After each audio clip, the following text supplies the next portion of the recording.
Hello, and welcome back to our fifth State of the RWA market recap. My name is Ryan Rodenbaugh. I'm one of the co-founders of Wallfacer Labs, and we're looking forward to recapping the second quarter of 2024. But before I jump in, I have two very small asks. First, please consider subscribing to some of our content. Most important to me is a subscription to the podcast. Totally free, obviously. You can go to wallfacer.io/podcast, find links to Spotify, Apple, everywhere else.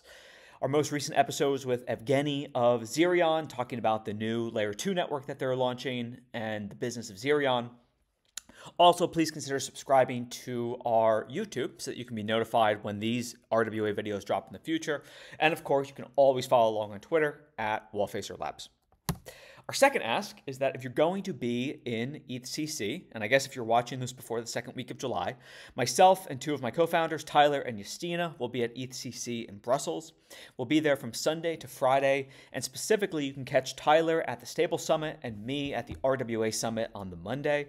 We'll also be at other big events like Arbitrum Day and Modular DeFi Day, along with about a dozen or so happy hours. Now, for the real reason why you came. We'll kick off with a recap of T-bills in the second quarter, dive into private credit, talk about the very active fundraising market, and then touch on some major emerging trends. First of all, though, on sources, specifically for T-bills, I wind up having to pinpoint across a couple different places. Stakehouse Financial, who's an advisor to different DAOs, has a great Dune dashboard called Tokenized Securities, I believe. RWA.xyz is also a definitive source. DeFi Llama is great for capturing a lot of the cross-chain information. And then Wallfacer Labs' own product, vaults.fyi, has also started to add a lot more T-bill products, and I've been using that as a more definitive source as well. So pretty much every quarter that I've been doing this, I keep thinking to myself that there can't be another quarter of T-bill growth, and then there is. Overall, this quarter, we saw aggregate growth of about 50%. Bringing the total US Treasury market to just about $1.9 billion. I guess $2 billion is inbound pretty shortly. With so many new T-bill products coming to market, I decided to clean up this list a little bit and only feature products with TVL greater than 5 million. It's possible one or two still slipped on, but that doesn't seem to be the case. In aggregate dollar terms, the biggest growers this quarter were BlackRock's BUIDL product, Ondo across both of their products, and Hashnote. We also saw some medium growth, again in aggregate dollar terms, not percentage terms, from Franklin Templeton's on-chain product, from Superstate, and from Open Eden as well. Now, the thing that can get a bit tricky when we're looking at these numbers is that today at least, BlackRock's BUIDL product is becoming the backing for some other products. So for example, I believe if you add 172 plus 49, I'm not good at mental math, I think you get to about 220, 214, something like that. And so basically the entirety of Ondo's OUSG is backed with BlackRock's BUIDL product. So obviously there is some double counting here as well. We actually covered this development last time, but since Q1, we've also seen Mountain Protocol, another great on-chain T-bill product, announced that they would be moving some of their backing or their reserves into BlackRock's BUIDL product as well. Let's come back to this in a second, but on the BlackRock point, but something related that happened this past quarter was that Arbitrum decided to invest, I believe, 35 million worth of ARB tokens into different T-bill products. So selling ARB tokens into stablecoins, then investing into these different products. The number one product that they chose to invest into is the BlackRock BUIDL product, which is kind of managed or distributed by Securitize. Then they've also decided to invest some of that into Mountain, which is moving some of their reserves into BlackRock as well. And then Ondo is actually the second largest winner. USDY does not use BUIDL as its backing. But regardless, I still think that there's probably some connection there. Maybe in the future they do consider that. I'm not sure. So I think as we look at this kind of state of the T-bill market today, it does seem that BlackRock is going to be or could be taking home a lion's share of the aggregate flow that happens here. So something to keep an eye on. The other big T-bill grower this time around was Hashnote's USYC. You may remember me mentioning them in previous presentations as the yield source for some of Canto's products. USYC was kind of the T-bill yield for one of Canto's products. I forget the name of it. But recently, they've had a lot of growth as well as the result of being the sole backing for a new stablecoin called Usual. I actually know very little about Usual, but it has skyrocketed to over about 65 million in deposits in just about 40 days. And with the entirety of that backing going into USYC, we've seen a ton of growth for Hashnote as well. So on the left here, we're looking at the holders of Hashnote's USYC, and that top address I was able to decipher as being Usual's deposit contract. The other noteworthy change in the last quarter, though in the opposite direction of some of the others, has been Mountain Protocol's USDM. From the time of the last presentation on April 1st, 2024, they've gone from about 150 million to now just under 40 million in TVL. The source of this chart, by the way, is vaults.fyi. As you may remember from last time, I called out how USDM was being used as the yield source for the Manta Pacific Bridge, which led to this giant spike in growth that you can see at the end of Q4, beginning of Q1 2024. Once withdrawals were enabled on Manta Pacific, though, a lot of that liquidity left, and thus we get the chart above. I definitely would not count Mountain out, though. In some sense, I think they are one of the simplest and easy to understand products on the market today. And as we'll cover later, they just raised an $8 million Series A from Multicoin. So I think that covers pretty much the bulk of everything happening in on-chain T-bills today. If you take a look at this chart, you can see that there are a bunch of other products that are growing as well. Outside of Mountain, there's no one that's really shrinking, backed. I actually may have a data error on Backed, but Backed saw a little bit of decrease. But, outside of that, everything is kind of growing pretty aggressively and pretty impressively. So let's keep watching this market. But now on to private credit. So beginning with Centrifuge, there's not much new to cover here as it's a lot of the same. So basically all growth continues to come from MakerDAO financed deals, including New Silver and Block Tower. Anemoy, the T-bill fund, also saw a bit of growth this quarter. And actually, if anyone from Anemoy is listening, if anyone from Centrifuge is listening, I'd love to be able to improve some of this in the future. I noticed that there are some pools that are flat for the whole year. I'm not sure how that's possible unless these are just sort of not being tracked on Dune anymore, but would love to kind of improve this going forward. But, normally I spend a bit more time on Centrifuge, but I think the chart just kind of tells the story. They've got a lot of great outstanding credit with Block Tower being financed by Maker at that senior tranche level. And outside of that, we're not seeing a ton of private credit growth here. Now, let's talk about Goldfinch. Normally, I like to keep these presentations a bit more positive, highlighting all of the innovative, growing, interesting things happening in the RWA sector. But we need to actually look at the other side of credit as well. Prior to this past quarter, Goldfinch has already had several defaults, with some of them surprising lenders and negatively impacting the senior tranche more than expected. The trend of emerging market defaults continues, with actually the beginning of the quarter, so on April 1st, 2024, one of the Goldfinch founders posted on the forum a post called Update on the LendEast Pool, in which LendEast had informed Warbler Labs, the company behind Goldfinch, that they would only be able to repay 42% of their current outstanding principal. This represents a $5.9 million loss that would be split between the junior and senior lenders. As a result of this, we've seen several proposals of lenders, presumably, trying to use Goldfinch's token GFI to cover some of these principal losses. If you want to look these up for yourself on the forum, they're GIP62 and GIP63. Now, this desire to do this all makes sense to me because at basically the exact same moment that the LendEast partial default was being announced, Goldfinch was hitting a 2-year all-time high. So I think at a price of $5, the Goldfinch FDV is about 500 million plus or so, or right around that range. So this is obviously all a bit confusing to me, but it's crypto, so be it. Now, again, as I've said in the past, and I'll probably say many times in the future, credit is very hard. This is not the first time we've covered defaults, and it certainly won't be the last time. However, I think Goldfinch is now at a point of somewhat extremeness, where amidst their recent pivot to becoming kind of this neobank for credit, I'm actually forgetting what they named that app, Finch, or it's a bird's name. I forget what it was. But amongst this kind of pivot to becoming a neobank for private credit product, I think it's honestly worth asking what is going to happen on the Goldfinch DeFi platform going forward.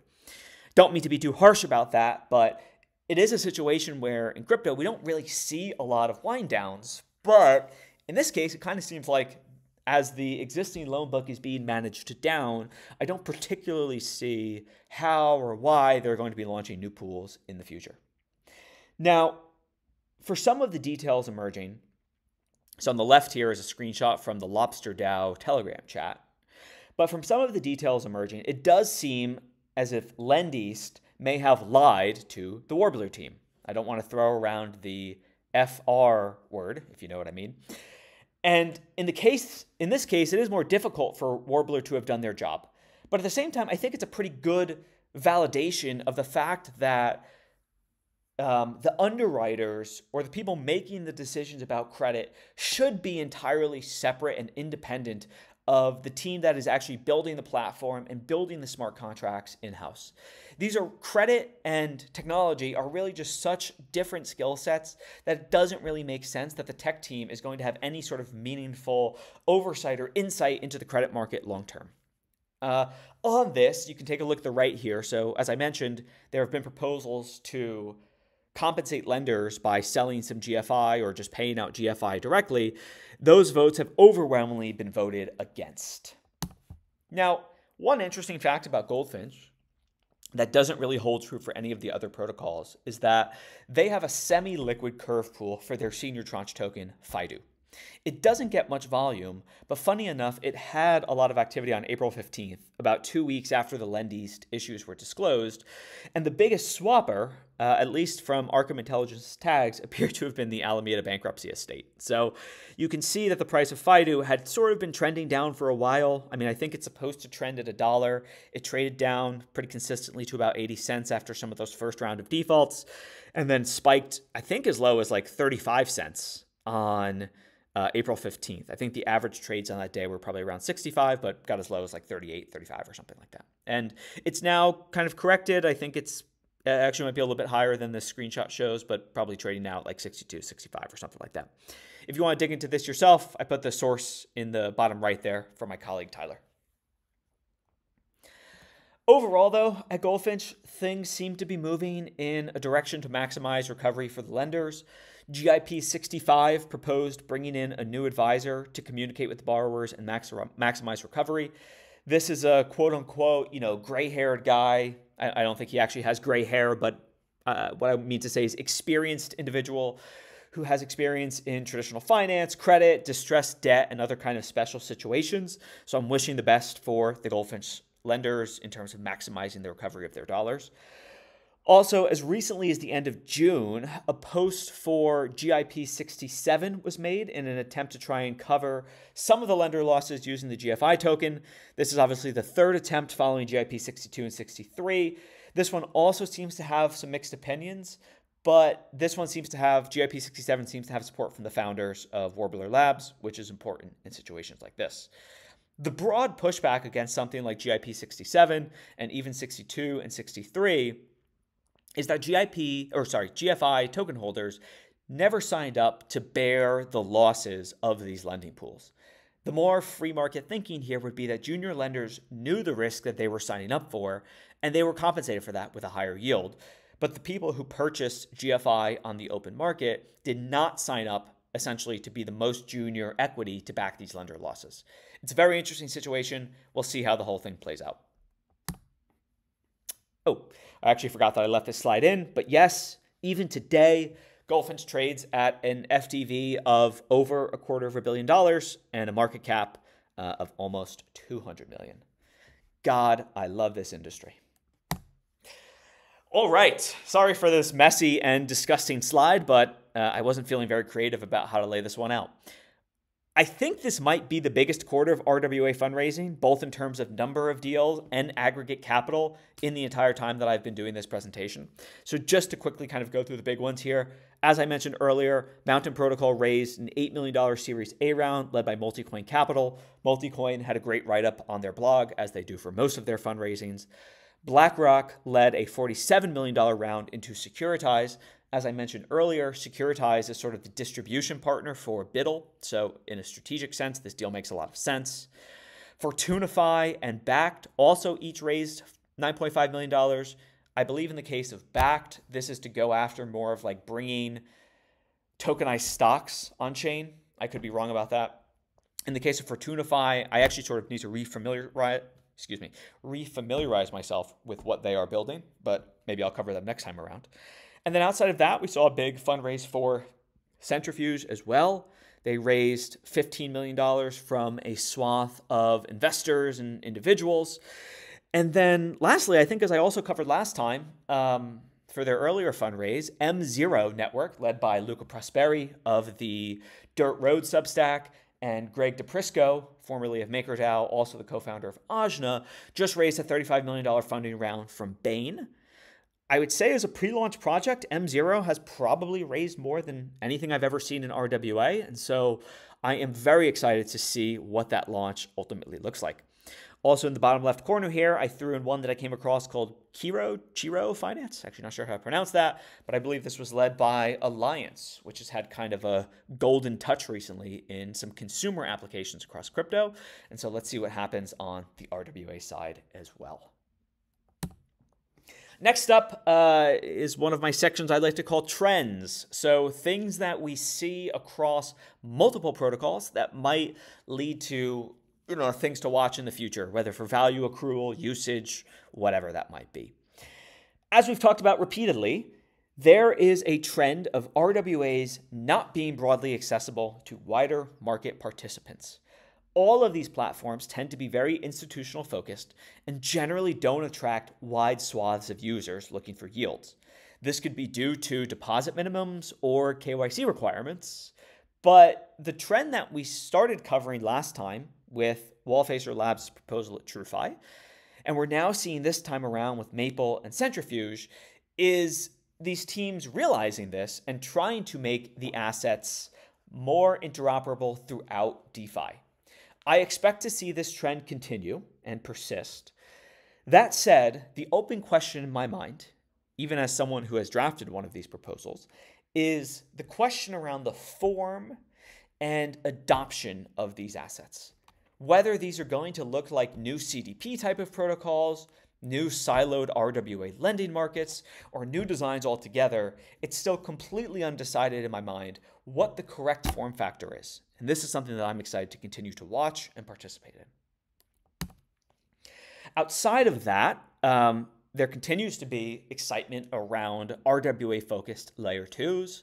First off, a huge congrats to the Plume team, who in the second quarter raised a $10 million seed round, or I guess announced a $10 million seed round, led by the team at Han Ventures with participation from Galaxy Ventures and a number of others. On the left side here, also Kinto has now been live for a bit, and I think we're actually approaching their token launch very soon. Shout out to Caleb, who made this dashboard on the left here. He's interning at Masari this summer. And I'm not really sure how to cover this one because, Kinto, I think, has had a pretty decent launch. That said, I think compared to the L2s overall, it's been on the smaller side. So this dashboard is not perfect, as Caleb would admit. Just, it's not easy to query natively minted assets on Kinto, for example, but we're seeing total TVL on Kinto of about 20, maybe as high as $30 million. I think, 2 or 3 months now into the mainnet. Token launch is coming up soon. There are some barriers to entry here, right? I mean, you have to do KYC to enter the chain. You have to use their wallet. There's a few things like this. And so it's not the traditional crypto onboarding experience. And I just think naturally, RWA chains are not going to have the same excitement as a place like Blast with all of these more gaming and consumer-focused type of use cases. But overall, I'd say kind of kudos to the Kinto team for, getting this far in the launch, and we'll see how that token performs. I'm actually very interested to track that as well. As we're running out of time here, I'll just point you all to Paper Imperium's Twitter to read up on the latest MakerDAO information. Just recently, after several reporting delays and inefficiencies, the team at GFX had put up a proposal to actually offboard Monetalis, who was one of the T-bill arrangers for MakerDAO. That proposal was shot down. However, it seems like Monetalis has voluntarily decided to step away from managing US Treasuries for MakerDAO. Not sure if this opens up a giant opportunity for independent issuers, like any of the protocols mentioned earlier, or if it just means that Block Tower is going to be able to expand their existing Treasury arranger position with Maker. Regardless, very interesting and something we'll keep an eye on. As we come to the end, I want to thank you guys all for tuning in again. I greatly appreciate any feedback. I think my DMs are open. Wallfacer's DMs are open. So if there's other protocols you want us to cover in the future, let us know. The only thing we ask is that they run on permissionless blockchains and we can easily find the data on chain. So please like, subscribe, share with your friends, give us nice feedback, and thanks for tuning in.